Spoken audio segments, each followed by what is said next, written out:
Em 1493, o Papa Alexandre VI, né, o Rodrigo Borgia, da família lá Borgia, muito influente renascentista, que teve um Papa antes também, mas esse Papa principalmente ficou mais marcado como o Papa Borgia, favoreceu muito a sua família, né, tinha filhos reconhecidos, então era um Papa que virou uma figura meio que um símbolo de escândalo dentro da história da Igreja. E esse Papa, ele tem um aspecto menos conhecido, que é que ele tinha um interesse muito grande que não era incomum no Renascimento, pelo Egito Antigo, por qualquer coisa que remetesse a Egito, porque o Egito era visto como o nascedouro ali da humanidade, dos conhecimentos, no seu estágio mais puro, né? No Renascimento tem a ideia da prisca sapiente, a prisca teologia, né? A sabedoria e a teologia, o conhecimento em geral, o conhecimento de Deus, no seu estado ainda imaculado, sem ter sido corrompido no telefone sem fio das culturas ao longo do tempo. Então, lá no Egito Antigo a coisa ainda estava preservada, então o espaço de revelação, etc. Então, você colocar uma ideia ou uma pessoa como estando ligada a esse manancial de sabedoria primordial que era o Egito, isso era muito feito no Renascimento, né? Então Hermes Trismegisto, por exemplo, era visto como uma figura de revelação porque ele era uma figura egípcia que bebeu diretamente da fonte, etc, e por aí vai. Então, o Papa Borgia, ele entrou também nessa da egiptomania renascentista e buscou decorar a sua sala com temáticas, a sala do trono, possivelmente ali dos Borgia, né, chamada Sala Borgia, no Vaticano, buscar o apartamento dos Borgia, né, buscou decorar essa sala com uma temática que mistura elementos cristãos e elementos egípcios. Além disso, ele ainda buscou mostrar que na origem dos Borgia, né, na linha genealógica, existiam ascendentes egípcios, inclusive e principalmente o próprio Osíris e Ísis. Essas figuras divinizadas após a sua morte, interpretadas como humanos, teriam sido ali patriarcas, basicamente, e os Borgia conseguiriam puxar a sua linha familiar até essas figuras civilizadoras. Né? Osíris tinha esse caráter de Deus civilizador, o primeiro a ensinar o povo a escrita, ensinar o povo o cultivo, ensinar as leis, ensinar o culto devido dos deuses e por aí vai, né? E aí o texto aqui diz: o Papa Alexandre VI, Rodrigo Borgia, encomendou ao pintor Pinturicchio uma série de afrescos em seus apartamentos privados no Vaticano. Essas pinturas incluíam, entre as esfinges aladas e as palmas nilóticas, né, ou seja, palmeiras ali do Nilo, representações do mito de Osíris e do touro sagrado Apis. Embora seja um contexto incomum para tais imagens pagãs, o tema foi inspirado no trabalho coletivo de Giovanni Nanni, secretário do Papa, que registrou a ascendência de Alexandre VI até Ísis e Osíris e afirmou que Osíris trouxera a sabedoria do Egito para a Itália durante a sua jornada ao redor do mundo. O vínculo familiar foi fortalecido pela presença de um touro no brasão da família Borgia.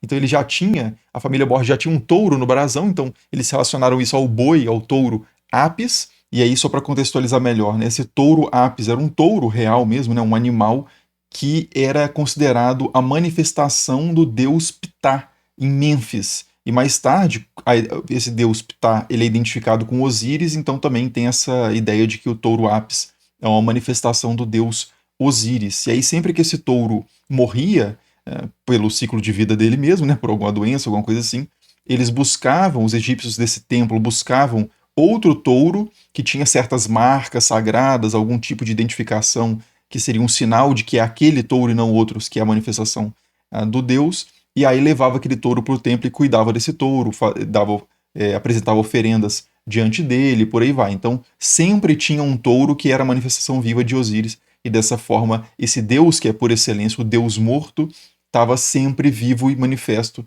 nessa forma animal. E só para contextualizar também o mito de Osíris, como é que esse deus morre, eu já até fiz um vídeo aqui no canal especificamente sobre isso, né? Mas Osíris era um deus que é considerado o grande civilizador do Egito, né? Aquele que ensinou o povo egípcio a agricultura, ensinou as artes, as leis, os ritos propriamente religiosos adequados. Mas Osíris tinha um irmão chamado Set, que ambicionava ali tomar o seu lugar no poder, e ele mata Osíris, né? Ele desmembra o seu corpo, espalha as partes de Osíris pelo Egito, e a esposa e irmã de Osíris, que é Ísis, percorre o mundo buscando essas partes, encontra todas essas partes, e aí depois de encontrar essas partes, ela reúne tudo, e com a ajuda da sua irmã Neftis, e também com a ajuda de Anubis, que é um filho de Osíris também, associado aos cuidados funerários, esse deus é reanimado e passa a se tornar o soberano sobre o mundo dos mortos. Então ele não volta à vida num sentido assim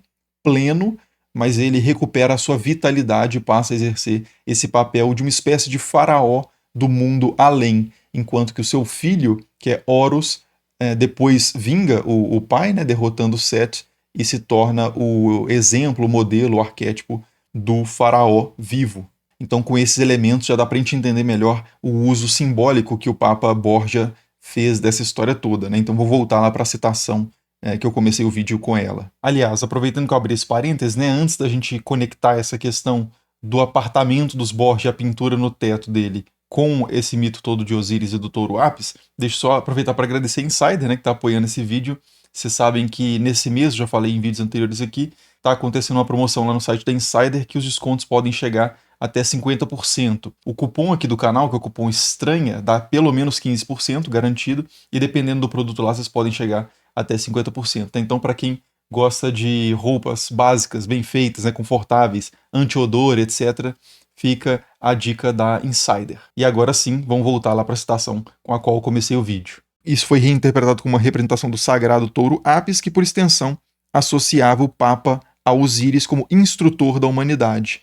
Então, essa conexão feita do Papa com o Deus que representa a realeza, fundamentalmente, que representa a ordem, que representa um benfeitor humanista que ensinou as artes civilizatórias, né, as artes que caracterizam a civilização, etc. São todos símbolos que o Papa buscava nessas pinturas e nessa relação que ele tinha com a mitologia egípcia. Esse aqui é o teto no apartamento Borgia. Ele tem o brasão aqui no centro, com as chaves aqui de Pedro, né, que representam o Papa e tal. E aqui embaixo a gente tem Osíris, tudo em forma humana, tá? Osíris, e muito diferente das imagens egípcias tradicionais.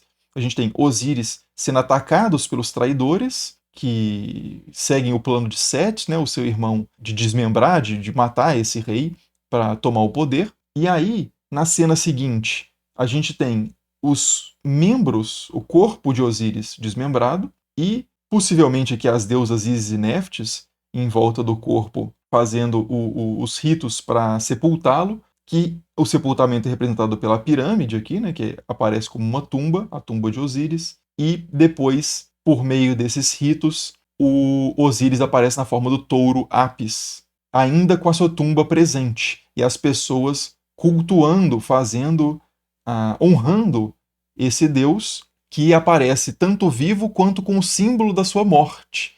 Então aqui você já começa a pegar uma pista de como é que isso era reinterpretado sob uma ótica cristã. É quase como se a gente tivesse aqui o Cristo ressuscitado e a cruz, e as pessoas vendo o mistério, né, da morte e ressurreição.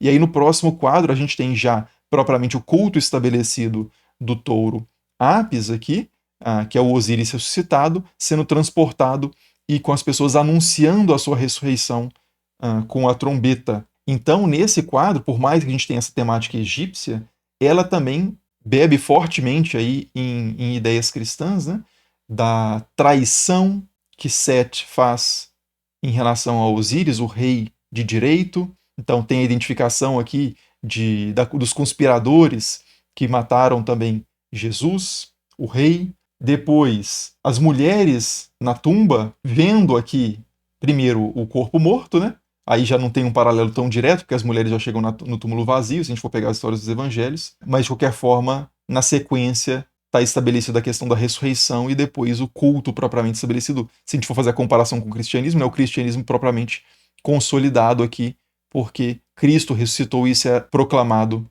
por todo canto. Então é muito interessante isso aqui, porque a gente tem essa combinação bem inusitada, improvável, do mito de Osíris com a exaltação do cristianismo, pelo menos interpretado aqui pelo Papa e o artista, né, e as pessoas em volta ali da corte que pensaram nisso aí, e como o próprio Papa Borgia tem o boi, é o touro, segundo o seu brasão de família, você pegar o touro Apis como símbolo de ressurreição serve como um elo, né, que torna o touro, que originalmente no brasão dos Borgia não tinha nada a ver com isso, mas torna esse touro um elo que liga o tema da ressurreição com o próprio Papa, né, com a própria família do Papa. Então dá um caráter cristão por uma via bem inusitada, que é o boi que representa a continuidade de Osíris na Terra, mas funciona como simbolicamente como evocativo desse tema da ressurreição.